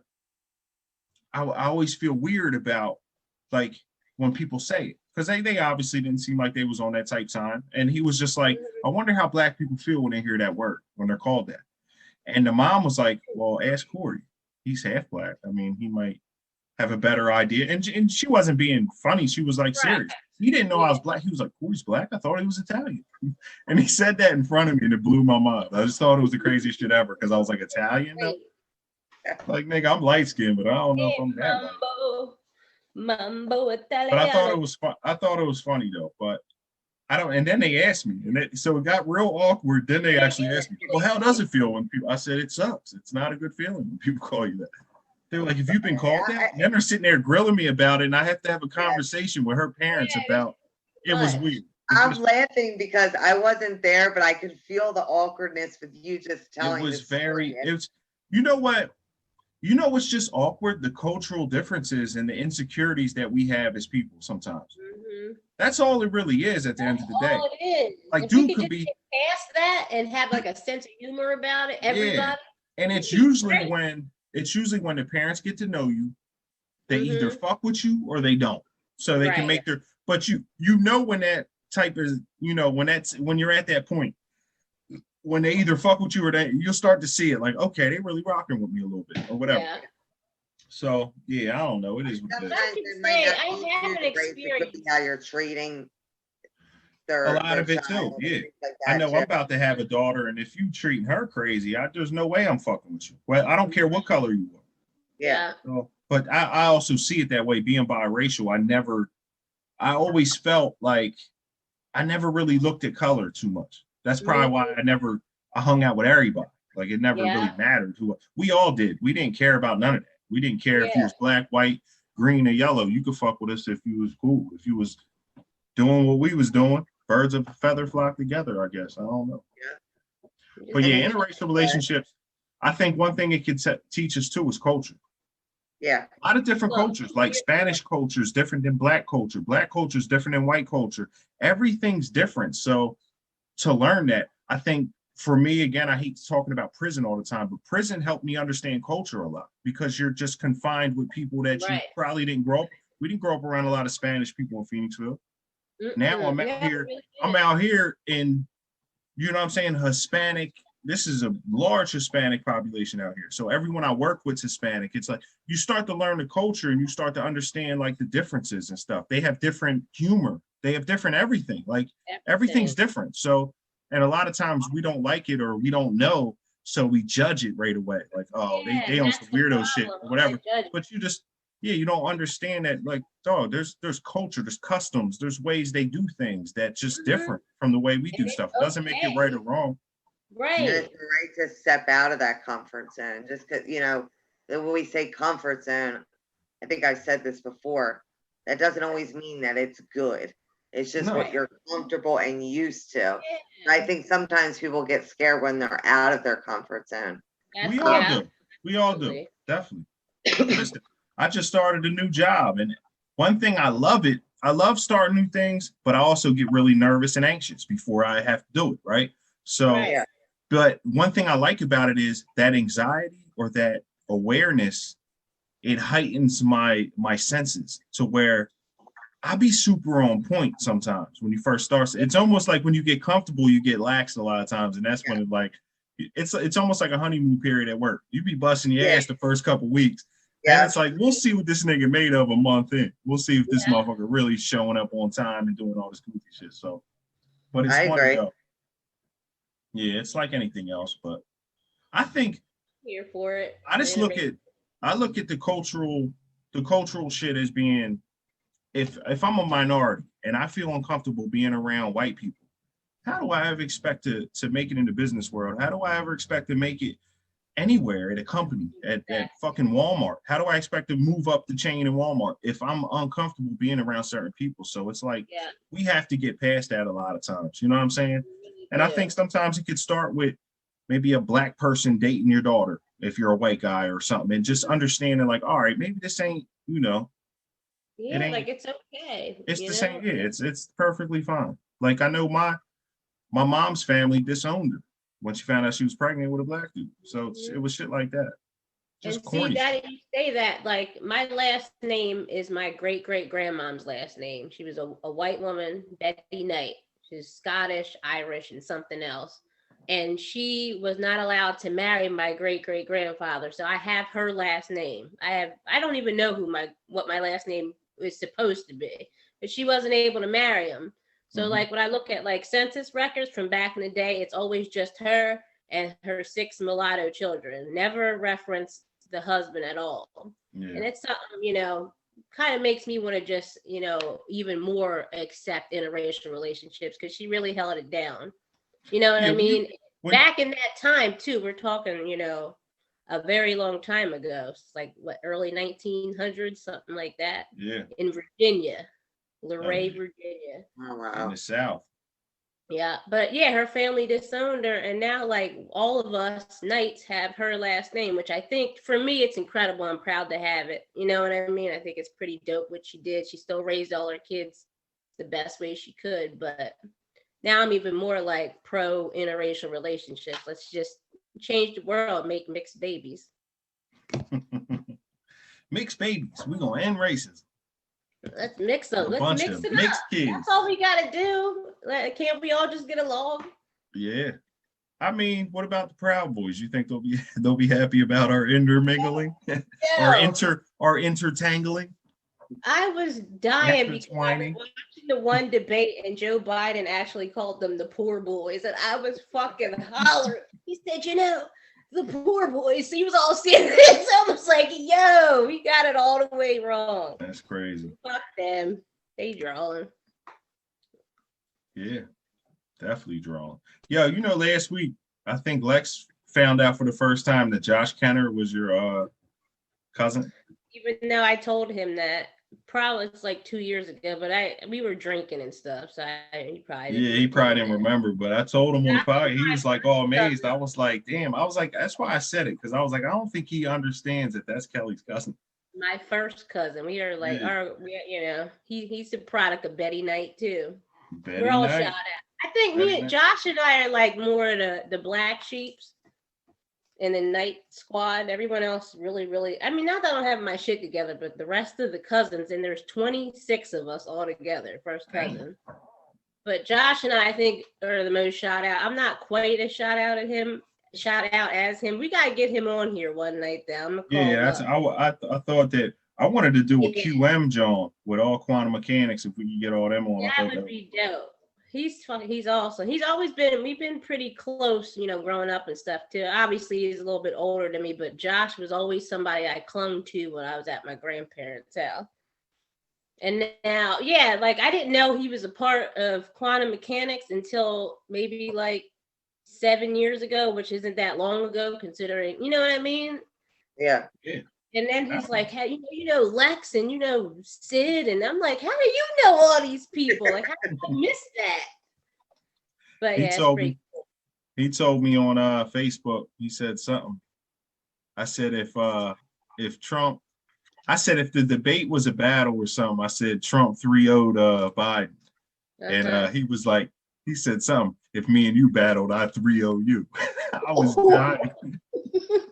Well, I gotta tell you. Them Knights are die-hard Democrats, like my Aunt Mabel and stuff. Crazy thing is, Lex touched on it last week. if it wasn't for Josh Kenner and them tapes, I might not be rapping. You never know. Like it's crazy how really? how things work out that way. Yeah. Because I That started is hearing them tapes and I started going harder. Like, damn, I got something. Because I was locked up. I did 2 years. I'm like, now I got something to come home to. So I started writing crazy. And Ike was dropping off. Ike gave me that whole 2 years I was up there. Ike gave me Bobby Digital, because it just came out when I got booked. Meth's second album, Meth's Judgment Day. A lot of I'll Dark. just listen to that, Mon Party Crashers. Yeah. A lot of Darkman's album. Oh, you have some classics. The Wu Syndicate album. Well, that used to be Joe shit. Wu Syndicate. Yeah, the Wu Chronicles, one of them, like one or two. I don't know which one it was. Okay. Shout out to Ike because he gave some dope music. Ike was dropping all types of shit off. He dropped off the Boot Camp Click, the first one, or OGC, the first one. I love it. We gonna get Ike on here? I think we need Ike one night. Yeah, he's he'll be on soon. I talked to him. I actually just talked to him tonight. He was like, y'all shoot the podcast last night. I was like, no, we had to put. Right. I said we had to push it back a day because of scheduling issues. He said, I think it's the best podcast on the air right now. Oh, he sounded a little down and out though. I felt bad for him. Look, we gotta get him on here. I seen Brian Sean the other night or other day at the car wash, and he said Sean would have been on. He would have been on the one episode. Remember, Monica? With Derek? Yeah. He was actually in the episode. I had to cut him out. Oh, okay. Well, I didn't have to cut him. I didn't have to cut him out, but he was over Derek's house before. They were like talking. Okay, I didn't want it. You know, they were just busting it up and shit. Yeah. I told him, you know what I'm saying? I was like, I'm still recording. But I think I paused. I told him to get on. I told him to let us know because he really likes it. I know a lot of people from around our way are enjoying it. I think that's dope because I get a lot. Even Amber Marino said she wanted to get on here one night. I'm like, Kendra, before the barrier, let's get everybody on here. Kendra wanted to get on. I was trying to get Birdie on. We'll get. As the weeks go on, that we'll get people on here. Yeah, but I'm glad you're watching, guys. I like that. Everybody, that's what's up. Definitely. That's really cool. That's what we wanted. That's definitely what we wanted. We're gonna keep reaching. Yo, I need top 3, and take a second. We ain't gotta rush this. I love how we get a second and he had hours to prepare. I didn't have hours. This is off the brain. This is freestyle right now. You know what I'm saying? We're in extra innings right now. You know what I'm saying? But top three movies of all time. Oh, your top 3. You got to have a go-to top 3 list that you're like, all right, fuck it. I'm gonna pick. You might have a top 10 list. Give me 3. I got 2. What's your favorite? Yeah, let's start with your favorite movie. Like that's always The Bronx Tale is my favorite. That's definitely. I think it just touches on everything for me: racism, the mafia, everything that I really love. So that was Robert De Niro's first movie he directed. He directed that. He wrote it. I'm pretty sure he wrote it and directed it. His life, Sonny. It was based on Chaz's life. Yeah. Chaz was a little kid and he grew up around a mobster like that. So yeah, and De Niro, they just killed it all the way around. That's it. It's my favorite movie because I've watched it. Top 3. I don't know where that's on my top 3, but I don't know where I would. The other 2. Yeah, I need a minute. If y'all go ahead, Monica. You got one? You got one you thinking about? Yeah, I do. Why can't I think of the name? Michael Douglas, and he's playing the game. The Game. It's called The Game. The Game. I like that. Game with Michael Douglas, Sean Penn's in it. That's a that's a good movie. You know who put me on to that? Murdoch. Me too. He told me one day, yo, you gotta watch this, John. This was back when like you had to go to, I think, Blockbuster to still get fucking movies. Wow. It was way back though. It was a while. The Game is fire. That's a really good movie. I'm gonna go with The Godfather 2. Yeah. That's one of my favorite movies. Vito Corleone. That's up there. I guess it would. You could go with 1 or 2. I think 2 was better than 1 because I like Robert De Niro and the flashing back. Yes, That I was love dope. that. I like that part. I thought that was dope. I thought Okay. 2 was fire. You got a lot. I'm trying to And you narrow. had they talked about the Cuban Revolution at the end of it when they were all going crazy, and he said, Fredo, I knew it was you. That was like Yeah. New Year's. That's when Fidel Castro took over Cuba. It was Yeah. the day. It was New Year's Day. They declared victory over Batista and came down out of the Yeah. mountains. And they had the big Sheesh. parades and shit, and they took over the joint. Because Batista fled they would call it the White House, but the Capitol building. Yeah. Or whatever. Yeah. He fled and shit. And then guess who gave him refuge? The United States of America. Good old U.S. U.S. You know what other movie I like? I really like Poetic Justice. That was good. That's on your top 3? I don't know. That's just something I thought of as a movie I really like. I really would need some time. Bronx Tale, I could tell you, is my number 1, but the other Bronx 2, Tale's a good pick. That's a yeah, I gotta really take my time and think about it because I've seen so many. What about comedies? Give me a good comedy. What's a fire? What's your go-to comedy if you're flicking through Netflix and you see it on? It's like I gotta watch this. I like Harlem Nights. It was just on. It was just on Netflix not that long ago. It might still be. It might still be on there. Everybody is in that, John. Got Eddie Murphy. Harlem Nights is definitely a go-to. It's a good one. I think Ace Ventura. I'm into romantic comedies because I'm a hopeless romantic deep down. So there's this movie, The Holiday. It's got Jude Law and Cameron Diaz in it. I watch it every year around this time, and I watch that John 5 or 10 times before the season's out. Oh shit! I wouldn't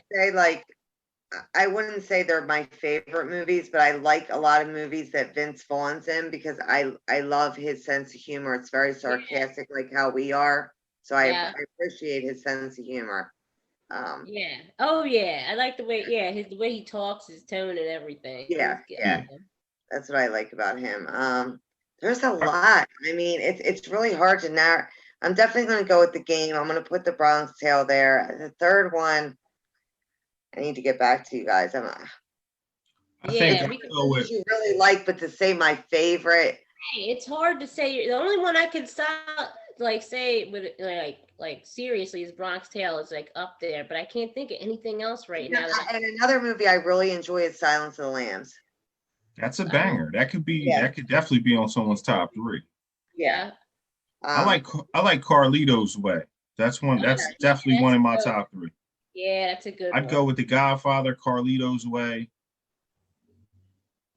I don't know what my third would be right now. I'd probably have to sit on it for a minute. If I go to comedies, Superbad's on the list. That's one of my favorite joints. Superbad's good. And that's Judd Apatow. He did Knocked Up and Funny People. I like all his legit.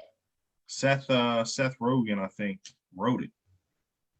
Yeah, and he has a movie with Charlize Theron. She plays a senator. I forget what it's called. I gotta look it up.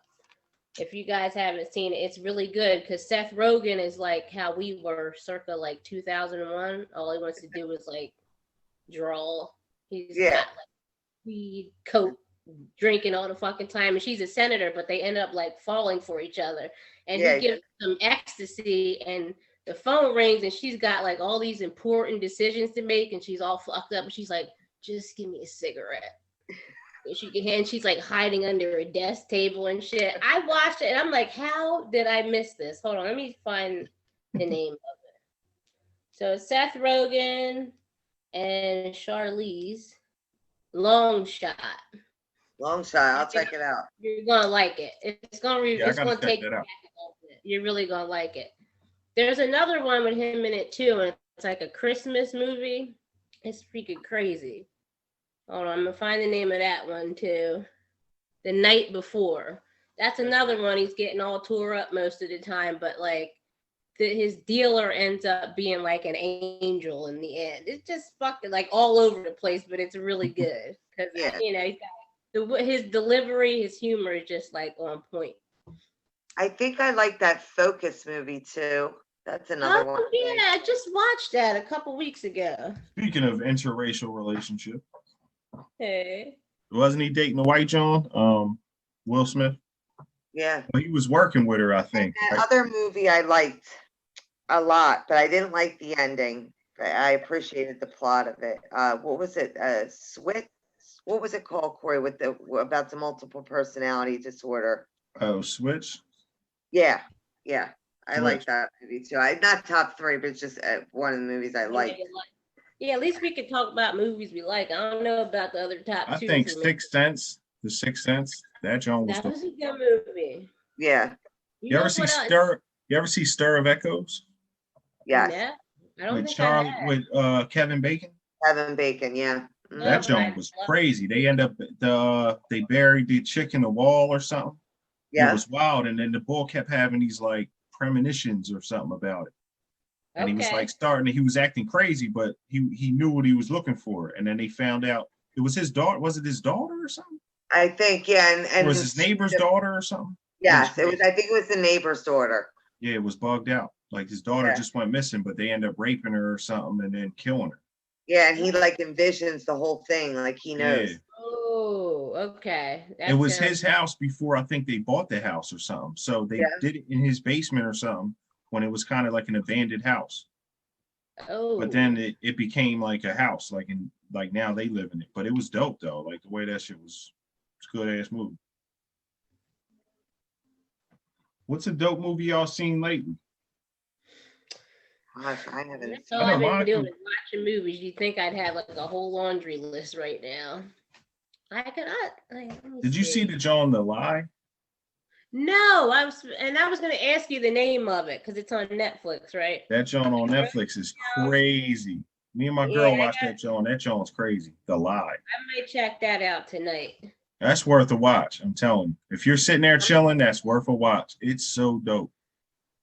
So dope. It's like one of them twist Johns. It got the crazy ending.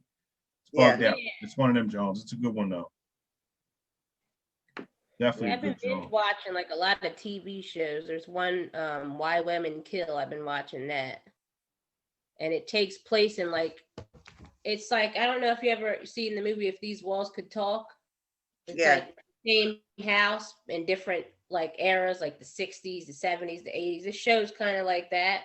Yeah. And things happen in this house that they, one couple bought it in the 70s, another in the 80s, and one like present day. And like one woman was in the 50s and her husband cheated on her and like left the gate open. His one of his mistresses left the gate open, and the daughter ran out and got hit by a car, and he made her feel like she did it, left the gate open. Yeah, so ultimately she ends up killing him because she finds out why women kill. I said, oh. finds out like why, what, like the mistress found her and was like, this is what really happened, and I told him, but he let her believe that she like was responsible for the. He's a piece of shit for that.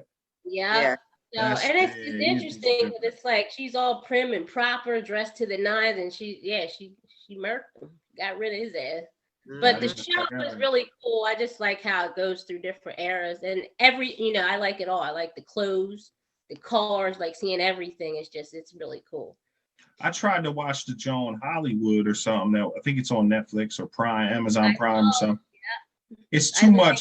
And I'm not trying to offend nobody, but there's a lot of like homosexual and all that. And it was too much.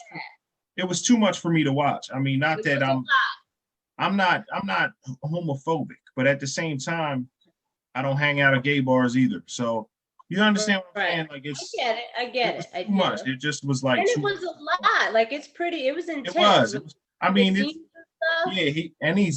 pretty much like a call girl, but he's a dude. Like. So it's kind of weird, but I love the show. I love it.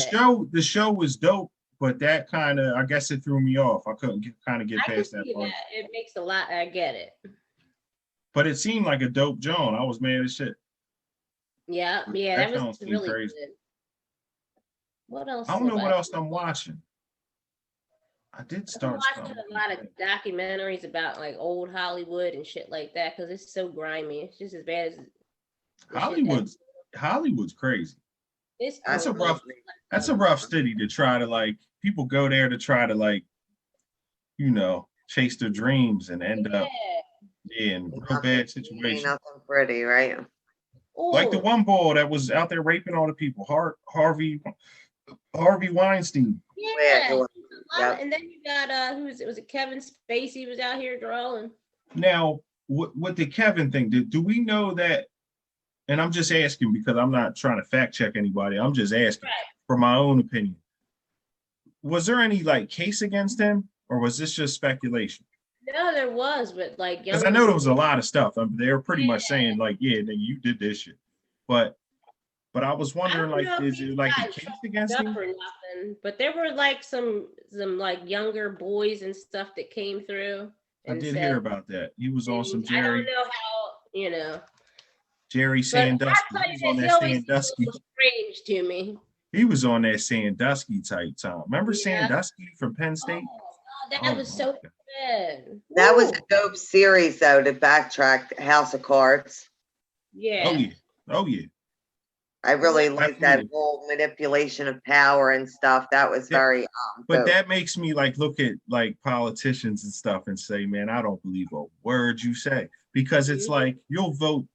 It's like they're too wishy-washy. They're back and forth so much because they have to cater to whoever's in power to try to get their agenda carried out, because they have an agenda also. You know what I mean? Absolutely. Congressmen, governors.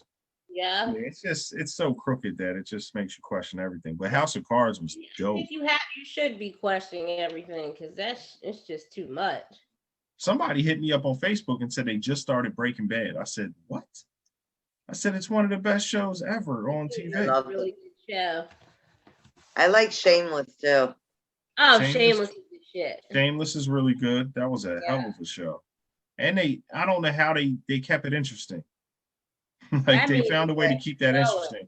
Because that really did. That's like a narrative that could get burnt out real fast, but they found a way, I guess, to keep it somewhat interesting, which was dope. You know what? I did think of another one of my favorite movies. I don't know if y'all ever seen it, but The Prestige. It's Christian Bale, Hugh Jackman. I like you saying that.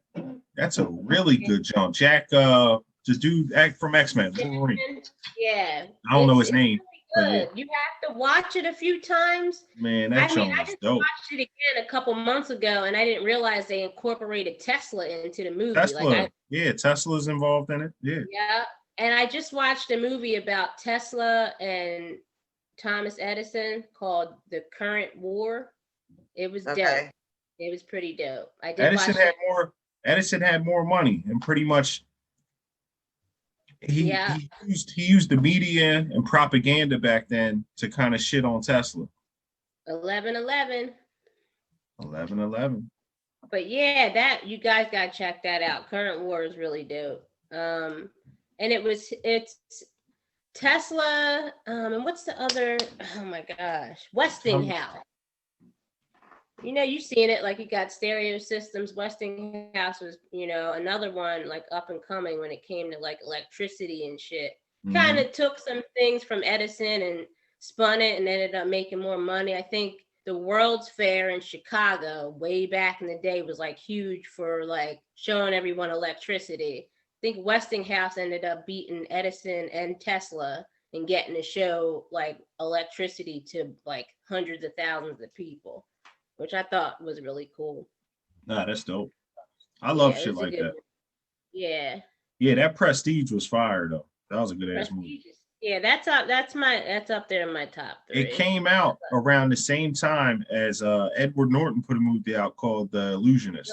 Illusionist. I love both of those movies came out within like a year or two of each other. Yes, they're so similar, but they're both so good. Yeah. I like them both. Oh, and The Count of Monte Cristo with Jim Caviezel. Yeah, that's fire. That's definitely fire. Ooh, that's a good movie. That's definitely fire. Yeah. Finally came to me, guys. What's up with the movie theaters? You think that shit's done? I'm wondering. I think we spoke about it a couple weeks ago. They're open, but I mean, I seen the movie theater was open. Yeah, they're open. Are they open here too? I was thinking about them because I think in Philly they are. Okay, of course. Yeah. I Yo, know they're doing drive-ins a lot, like in the summertime. Apparently, there was one up in Pottstown or something. But I think that's dope because you're bringing the old school back. I like yeah, that. Yeah. back. they still have a drive-in theater here, Okay. which is Okay. dope. Yeah, it's pretty dope. I haven't went. Me and my girl haven't went yet, but I definitely want to go one time. I don't know if they'll ever be the same again after all this COVID shit. Because I mean, you think about it, like everybody's all cramped together, coughing, sneezing, laughing, spitting. Yeah. Yeah, but if you're in your car, Oh no, yeah, for if you that have it's regular- cool. Like the you bet- regular movie yeah. theater, and I'm gonna miss that if we don't get that back. I Yeah. guess if you could go to the bar and do all that, you should be able to social distance there. Yeah. I don't know. Just 6 apart. I mean, people are getting on the buses still. What the hell's the difference? Oh, Oh, yeah, yeah, they getting on the you're buses. They got to. Yeah. Trains, buses, Yeah. So you figure if you're just, if you separate. trains, planes, and automobiles. Ever since all this shit started happening, I mean, I look at everything differently. Like I was watching like an old Real Housewives episode, and all these drunk housewives went out and they're acting all dumb, like they're passing this piece of shrimp to each other using their mouth. And I was like, what the like? It would be weird if COVID wasn't even like a thing for us right now. But I'm like, what the fuck are like? You could never do. No one will ever do anything like that again. Just pass the germs down to each other. It was the craziest shit I've ever seen. That's crazy. Quite nasty. Yo, Wash your hands. It's really important. There's not enough of that. Telling Definitely. you, man, you surprised who ain't washing their hands, and that's some nasty ass shit. Just saying. And that is our show this week. Thanks everybody for tuning in each and every week. This is episode 6. We'll be back next week for episode 7. Welcome back to Bombshell Kel. Monica in the building. Yours truly, Ricky Fitz. Working on some music. Hope to have it out to you by the end of the year. Working on a solo album, and me and Crack are working on the album as well. LCOB album. There are talks. So shout out to Rasulullah. Hopefully we can get that in the works and get that album knocked out. And a lot of music coming this year, y'all. 2021, a lot of music coming, y'all. Y'all got any last words? No, just thanks everybody for tuning in. I appreciate it. We appreciate it. We love you, and maybe we'll have some of y'all on. Let us know. Absolutely. Definitely. Let us know. Hit us up. We'll have you on. Peace. Peace.